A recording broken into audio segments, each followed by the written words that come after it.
if I canalize the rage or the temper tantrum, I never do it harsh.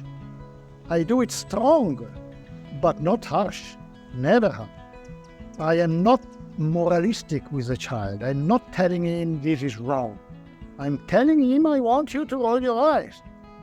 I just want that, and I need, with the girl that I told you, with my record, I need 3 years.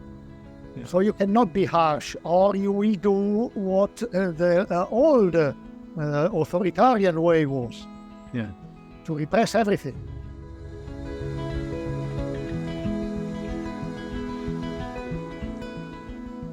Welcome to the A Different Kind of Psychiatry podcast, brought to you by the ACO. I'm Dr. Chris Burritt. The Journal of Orgonomy is now on Substack. Select articles from the journal will be available free of charge. Check out the link in the show notes to subscribe. Each month, we feature a patient interview, case presentation, or interviewer discussion with one or more of our doctors who practice a different kind of psychiatry. We are interested in your questions and comments, and I would love to hear your feedback. Send an email to aco@orgonomy.org. The best way to help the American College of Orgonomy spread its knowledge is by letting others know about us. If you enjoy the podcast, we'd appreciate you leaving a rating and review. If you're interested in attending one of our webinar presentations, you can meet the doctors and join in on the discussion afterwards. If you're interested in training with the ACO, you can learn more about the Medical Orgone Therapy and Social Orgonomy training programs.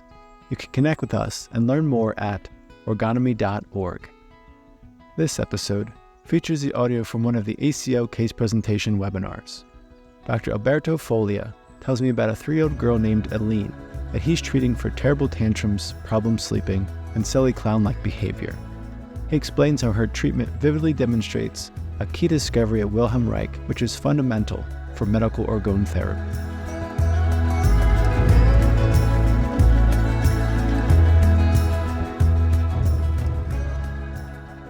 Today's presentation is entitled Beyond Tantrums, Connecting with a Troubled 3-Year-Old, and it's presented by Dr. Alberto Foglia. Dr. Alberto Foglia is a board-certified in psychiatry by the Swiss Board of Psychiatry and in medical orgonomy by the American College of Orgonomy. He has a medical orgone therapy practice in Lugano, Switzerland, where he treats infants, children, and adults. He has written several articles about medicine, psychiatry, and orgonomy in a variety of scientific journals, including the Journal of Orgonomy. So Dr. Foglia, this is a really exciting presentation. I'm excited to hear it, but before we start, maybe you can just let us know, how did you decide to present this 3-year-old and her treatment? So I decided to present this case because it shows very simply and very clearly one of the most important discoveries of Reich in the psychic realm, that is the distinction between primary and secondary emotion, behavior, and instincts. And in this child, you can see the transformation from primary, soft, loving impulses into secondary, harsh, and destructive, irrational impulses. Very important. Good example. Yeah. So set the stage for us, Dr. Foglia. How did she come under your care? She was brought to me by her mother. Her mother is a patient of mine, and the daughter, 3-year-old, Aline, she was having, since the age of 2, temper tantrums, a lot of them, sleeping problems, agitation, moodiness, and also a particular behavior that upset her mother rightly. She was doing the clown with everybody, and everybody laughed at her. The mother found that too much and not nice, and she was right. So the mother had some sense that this silly behavior, there was something more to it than just being silly and having fun. Exactly. It was too much. And also the temper tantrum, they were really violent. I see. Violent, yeah. And so how did treatment begin? So she brought her daughter to me, and I usually see the children in the treatment room, on the treatment couch, the mother sitting in a chair nearby. And using this tool, the treatment couch, it's very effective for for everybody, but most of all for pre-verbal children. There you can see right away they state how they feel, how they are doing. So it reveals what they have inside. Usually healthy, happy children have no problem being put on the couch in front of an unknown adult like I am. So they look at me, they stare at me. I always say they scan me. They can stand minutes looking at me like that, and I like that very much. Who is this doctor? Yeah. Yes, who is this element? And they show a central feeling, which is trust. And this trust can be dangerous for them. If they meet something bad around them, then they can be crushed. So disturbed children are not so easy. They don't want to lie down. They don't want to separate from their mother. They fight with me. They don't look at me. So we will see if we discuss about Aline, how she did. So yeah, let's get into it. How did Aline present on her first appointment? She was special. She is special. She lied down and she was perfect.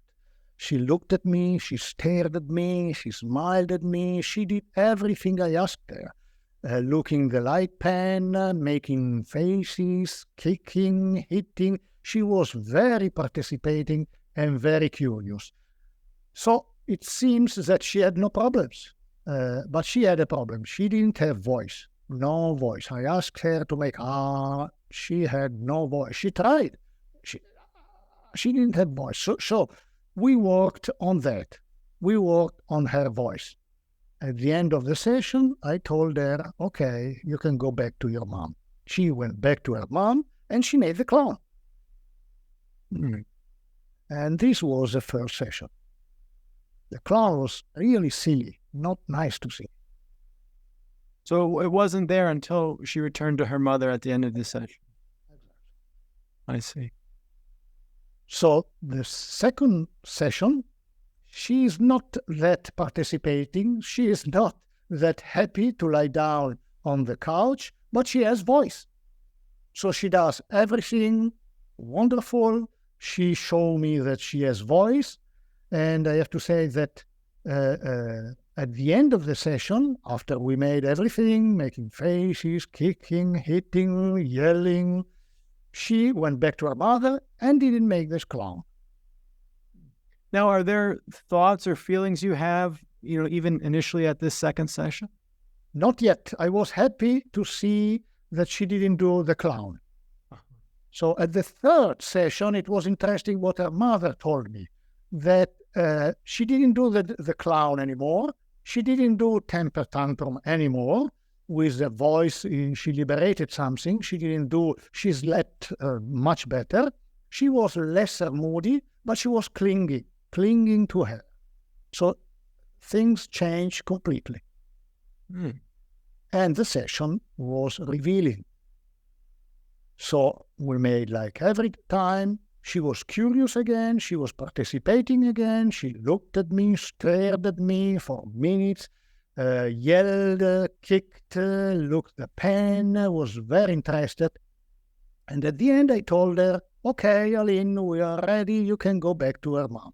And she did what many little children do at the end of session, stretching their hand and their arms, and looking at their mother and going to their mother on the lap, hugging them in a very soft, loving way. It's always very nice to see this reaction, this reflex of the little children at the end of the session. So Aline was beginning to do the same. She stretched her arms, she longed to her mother, and suddenly, in a few seconds, she became harsh. She commanded her mother. She was aggressive, destructive. She was commanding her mother to come to take her from the couch. It was really interesting to see. Dr. Foglia, so you're saying she's lying there on the couch with her arms outstretched, longing for her mother, and before her mother approached her or before they came together, it switched, It switched in a few seconds and she began to yell, now, come, now. She was a 3-year-old, so she didn't speak very well. But you could understand that she was commanding her mother to come to take her. The mother felt, rightly, that this was not good. This was harsh. It was commanding, authoritarian. She didn't want to give in to this behavior, rightly. And she said, no, in this way, I don't take you. And Aline began one of her tantrums on the couch, there with me. It lasted half an hour, yelling, pegging, doing, fighting for half an hour. At the end, she calmed down. She reached to her mother and went to her in a loving, soft way. And this was a third session, yes. Wow. Yes, very nice. After the third session, mother told me she was much better. She was no longer having tantrums, no longer making the clown, but still clinging. And then this clinging was the second part of the therapy that now we are dealing with. But Aline is completely different than before. Yes. Wow. So we could retransform this secondary behavior again in a primary. But without therapy, this would have been fixed and she would have been remain like that. And this is the beginning of the transformation and the fixing of this transformation into a neurosis, into a harsh character trait.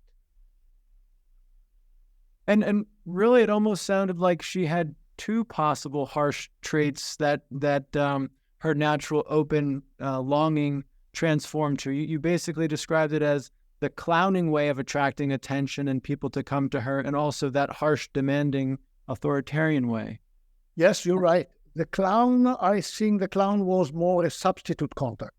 To deal with these two tendencies, she made the clown. The problem is right, she needs a lot of contact, too much. There is this clinging.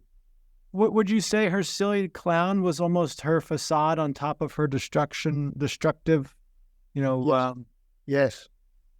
She was already developing a facade. Yeah. And secondary layer, the disruptive, authoritarian, harsh way. So she was developing a character, armor, a neurosis, and these would have been for sure fixed in her. Would have lasted. It's really amazing because with adults who develop layer after layer after layer after layer, you caught it pretty much right at the genesis of these layers. That secondary layer, that destructive character, and then her facade. Yes, I was lucky to observe that, and I was hit by that. That's why I want to present this case, because it is a particular case, and it is a particular clear demonstration of this discovery, the distinction between primary and secondary emotion. If you make this distinction in the education of the children, you have an easy task. It helps you enormously. In the past authoritarian education, children were repressed in their primary and their secondary emotion. The consequence was a so-called repressed neurosis. They were all obedient, submitted, a little bit depressed. This was an average human neurotic. Now in this permissive education, you don't repress nothing anymore, not even the secondary emotions. And so we have new neurosis, unsatisfied neurosis, impulsive, violent, difficult to control, and very fragile. Sometimes we call that the anything goes kind of attitude toward children, society. Yeah. Yes. And this is not right. Right. You have to distinguish between primary, it goes, secondary, it doesn't go. But today you cannot repress anymore. But you have to repress secondary emotion, as we have done with Aline. So what you're also saying, Dr. Foglia, is we don't need to return to the, quote, good old days of authoritarian education either. No, it was unhealthy, that too. But today we are only to the other side. Yes. There is a nice passage of Steinbeck. Steinbeck said, the church and the bordel, you say, brothel, and the casino. The church, the boardroom, and the casino? No, the church and the bordel came into the West together. If the boss knew that they were only two faces of the same coin, they would horrify. So the new anti-authoritarian education is only the other side, only, of the authoritarian education. And the old nice time, they are only the other face of the today permissive society. Yeah.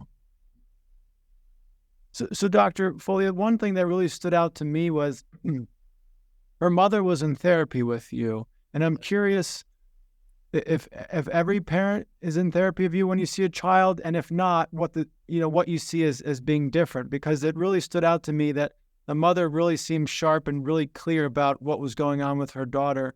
Maybe not that she could address it on her own, but that she was pretty sharp with what was going on. She was clear, yes. Yeah. She understood it. It's a problem. I have learned in the years that it is better to have in treatment children with the mother also in treatment. If not, usually I have mother that call me and ask for children who have problem, and I usually say you should first begin therapy. And most mother accept. And so I begin to treat the mother, and after a while, when I begin to see emotions in the mother and they begin to express emotion, then I tell them, okay, we can start with a child. I don't take any more children without the mother in therapy. It is always a problem. They don't understand what happened. They get into the treatment. They disturb the changing of the child. They don't understand it. So it's not easy. Yeah, that's been my experience as well, that I have to have a good connection with the parents if they're not in therapy. But even then, sometimes it's just it doesn't work as well, if at all, because like you said, that they may have their ideas about therapy, they may have some conceptions, but it's not the same if they're not in their own therapy to really feel it. You know. So we have some questions from the audience, and I think this is important. Can you please explain secondary emotions? I think to define that a little bit more clearly for the audience would be good. Secondary emotions are harsh, destructive, evil emotion. Arrogance, overbearing, authoritarianism, emotions hurting the other. They begin very early, as we have seen in Aline, and then you have to begin to repress them, at least in the past. And then, as you said, you begin the stratification of the character structure. You know, almost in some ways, it would be, in a lot of our journal articles, we have this picture, you know, of a circle, and it has someone's nature or core, and you have an impulse, an arrow coming straight out of that, and then you have a larger circle around that one, and you have that arrow going through it, and then going off to the side, becoming distorted. And that's what I always visualize when I think of, you know, an impulse, a natural impulse to reach out to mother, for instance, in this example, going through a layer of armor and becoming distorted, and that angle is really that harshness and whatever way that manifests. I use another metaphor you say. Mm-hmm. A river has to go to the ocean, but if something happens, it is diverted. And this diversion goes destroying the land. It doesn't go in the right path. And this is the secondary deviation of the river. Mm. And once it's deviated, it doesn't come back alone, unfortunately. Yeah. But here we see with a little child, you can divert it again in his path with therapy. And in this case, relatively quickly. Yes, with little children is very often like that. Yeah. What you need 20 years in an adult, you need 4 sessions with a child, with a small child. Yeah. And just to go back to the idea of parents being in therapy, the child getting better and improving upsets the equilibrium between the parent and the child. And so if the parent isn't in their own therapy, they might not react well to that changing functioning of the child, right? Yes. For example, now Aline is clinging to her mother, so she's showing that there is a problem, or that it has been a problem with the mother. There has been a problem of contact with the mother, and the mother is ready to face that. It can be hurting for a mother that wants to have the best for her daughter, that something in the contact between them has happened. So here's a question. Have you also treated a father in therapy in conjunction with the treatment of the mother and child? Yes, in this case, yes. For 1 year, I have treated also the father. But usually the father is lesser important, I'm sorry. The mother has a biological contact with the daughter. It is much more important. I tell that for experience. I had 2 children in therapy, 2 children of a patient, male, the father of me. And it was not good. The mother, who is important, didn't understand, didn't follow. The children changed a lot, and she couldn't understand that. So she took that as a merit of herself. Oh, I did that, and the children are better. The children were very, very difficult. Mm. And so she interrupted therapy. Mm. So I don't know nothing anymore of the children. I see. Yeah. The mother is more important. And in Aline's case, did she have siblings, or were there problems with her father or other people in the family? There is another son, an older son, who is also in therapy with me because of nightmares. He is a wonderful boy, and he wants to come because he tell me his symptom, Dr. Foglia, I'm still a little bit scared. So next session, how is doing? How are you doing?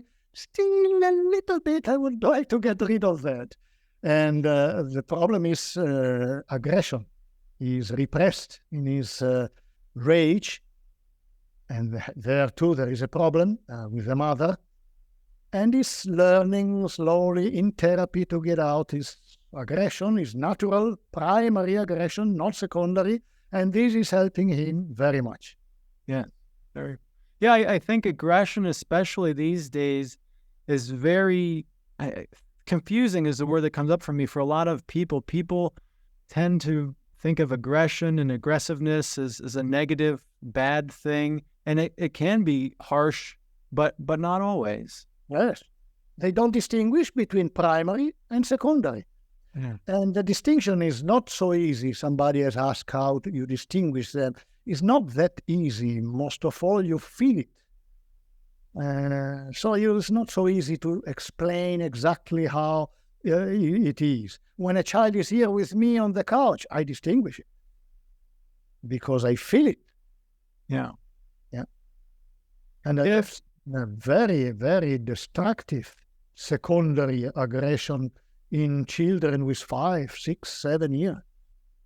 I don't know if this plays out for everybody, but what I've noticed working with young kids especially, but with rage, when I don't feel like I'm going to be hurt, and I feel better off, it feels like we're closer to their primary aggression rather than this harsh secondary wild. And children can be, when they are secondary expressing, they can be very wild. They want to destroy my office. They want to pick up my things and throw them around. So I have a hard time putting them together, canalizing the river. Mm-hmm. Yeah. Can be a difficult task. Yes, very much so. Somebody jumped on your comment about 20 years for an adult. So basically, there's no hope for us grown-ups. That was the comment. I disagree completely with that. I think you should say more. You do the same work as with children. You put the river back into his path, into his bed, and it can last 5 years, 10 years, 20, 30, 40. It's very individual. But you do it. You do it. You'll see. You'll see with adults. What I would add to that, Dr. Foglia, is it's not that nothing happens, then 20 years you're cured. There's this progression where there's more and more contentment with the range of feelings and functioning. And often there's patients who can, not have symptoms, for instance, or feel much better after, a short period of time, but that they have some sense of being able to get more out of life. And so they continue on in therapy to address that. But it's not that they couldn't, some patients do leave after a few years and they feel better, and that's okay for them. Yes. And there are patients that enjoy every step of the river back in his bed. And there are patients that don't enjoy that because the pain that they have inside is so strong that you have to come to the end to encounter this deep pain and repair it. But meanwhile, they don't have that satisfaction as many others have. Many others have a lot of satisfaction. Their life become much better year after year. So it is really a pleasurable development for them. But not everybody is so fortunate. Yes. Even if they react very well to therapy, subjectively, they don't see that. It really is just dependent on each individual person, notice. So there's a question here. What was behind the clinginess? Can you say anything more about the clinginess in Aline? So I saw Aline only another session, more than I told you. And I don't know yet. I suspect that there have been a problem in the contact with the mother. Something in the character of the mother that therapy didn't take away completely. She is much better, but she still has this particular trait, say a little bit harshness. And a sensible daughter like Aline has sensed that and has suffered of that. Mm-hmm. So we will have to deal with that. Yes. Yeah. And here's another question. What about the 2 and 3-year-olds who are bossy and act like little kings or queens, what people unfortunately call the terrible 2s or terrible 3s? Is this not a healthy stage that should be treated with gentle tolerance? I didn't understand the question. People categorize sometimes the all too common terrible 2s or terrible 3s when children are being bossy and acting like little kings or little queens, and it's all about me and I want my way, and they can be very oppositional and aggressive at times. I laugh because I remember a 2-year-old boy they brought to me because of that. He came into the treatment room and he didn't want to do nothing. He took the chair he went out from the bed, 2-year-old. He took the chair, which is bigger than him, and he began, no, like that. He didn't want to do nothing. I asked him to do it. It was wonderful. So this was a bossy little child. I called him Mussolini. Wow. Yes. And you have to make them surrender to you. They have to do whatever you're asking them, and you can wait for sessions after session. They make temper tantrum on the couch, on the treatment couch. They don't want to do whatever you ask them to do, and they can stand you for. I have a record. A child, a girl, made a tantrum on the treatment couch for 2 hours. I could not go away. If I would have gone away, I would have lost the battle. She would have had the sense that she's stronger than me. After 2 hours, she surrendered. And she did what I had to ask her to do. Rolling her eyes, following the pen. That's it. And then she changed completely. She is now still a patient of mine. She is now 8-year-old, and she called me. Can I come to therapy? I need to talk to you about that and that. Wow. Yes, wonderful. Wow. And she was tremendous. So I guess what I would add, though, is that I don't want someone to hear what you just said and feel like they have to like break in the 2-year-old or 3-year-old and like a wild horse, that they need to like dominate the situation, because often I think how things get to that point is a lack of perception of the child's needs at that age. Yes. That's how it comes to a head. I don't know if I give that impression. If I canalize the rage or the temper tantrum, I never do it harsh. I do it strong, but not harsh. Never harsh. I am not moralistic with the child. I'm not telling him this is wrong. I'm telling him I want you to roll your eyes. I just want that, and I need with the girl that I told you with my record. I need 3 years. Yeah. So you cannot be harsh, or you will do what the old authoritarian way was. Yeah. To repress everything. In between these temper, there is a lot of secondary emotion, but there are also the primary emotion hidden underneath. Right. So you have to be careful not to kill everything. Yes. No, I agree. Is there anything else about working with children that we didn't touch on? Because I know every child can be different. You mentioned some things that you've noticed with children generally, that, you know, that if they're more in touch and more in touch with their health, they may be just more curious and trusting, more able to tolerate just lying down and following, you know, your direction. Yes. Healthy children, happy children, they really accept you, even if you are a foreigner, a strange guy, adult, but they look at you, they are curious. And I have the sense that this is a primary feeling of health, of unarmored life, like you see it in the animals too, trust. And that can be very dangerous, unfortunately, because the world is not loving, the world is not soft, and they open up, they come to you like animals. They come to you open, loving, caring, and they will be crushed. That's an interesting observation, because the way you're describing it, almost to me, it sounds like a tentative trust, meaning that natural impulse to trust is there, but they're not just arms wide open jumping into your lap. They're looking at you, making sure, is that trust founded in actually you being trustworthy? You know, are you kind and gentle? And you're right. That's a good observation. Yeah, that's why they scan me.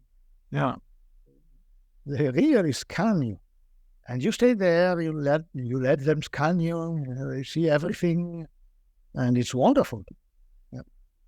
The other thing that stands out about this discussion is just even hearing Aline lie down on the couch, make faces, yell. How rare that is with an adult patient who doesn't, isn't familiar with the process. There are so many layers that block someone from just making sound, breathing, taking deep breaths, and following some of these basic directions. Yes, but these directions have a history, a long history, and they are functional. They serve a function. For example, rolling the eyes. There are people that cry at the first moment they roll their eyes. there are people that begin to have content. What is this shit that you are doing to me? Or something like that. So every one of these directions that you give are movement of the muscular armor, and they touch something from you, and you observe how they react. And there are many that don't react at all, so they don't feel nothing. These are pretty difficult patients, but you can go also with them. Yeah. And be very interesting with them too. Yes, yeah. Yeah, I've just noticed that with children, there's just so much less that gets in the way of just being able to, breathe and look at a pen light and move their eyes. I must say that treating small children until they are 5, 6 years old, it's wonderful because there is not lots of psychology. It's very direct. The river has diverted only few months ago or few years ago, so you are near something primary. Then later, if they bring you a child with 8-year-old, it's more difficult. There is already a layering.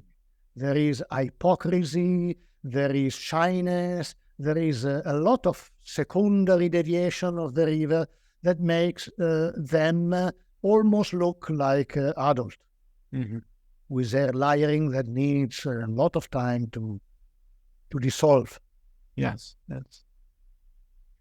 Dr. Foglia, this has been a wonderful discussion, and I really appreciate you presenting your treatment with Aline.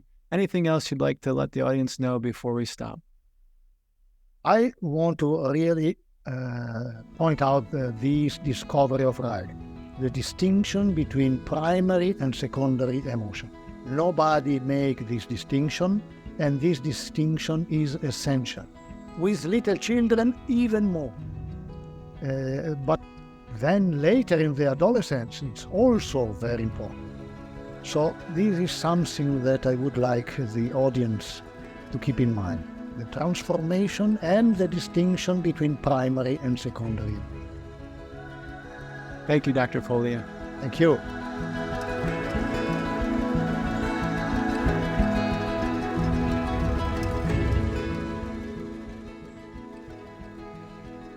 How do you feel after listening to Aline's story? What do you think?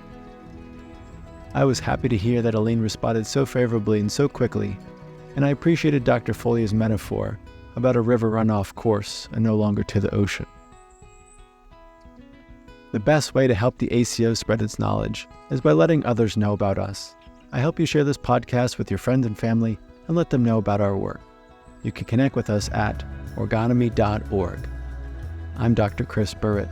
Thank you for listening to the Different Kind of Psychiatry podcast brought to you by the ACO. Since 1968, the psychiatrists affiliated with the American College of Ergonomy have been helping patients discover greater satisfaction, health, and overall well-being in their lives.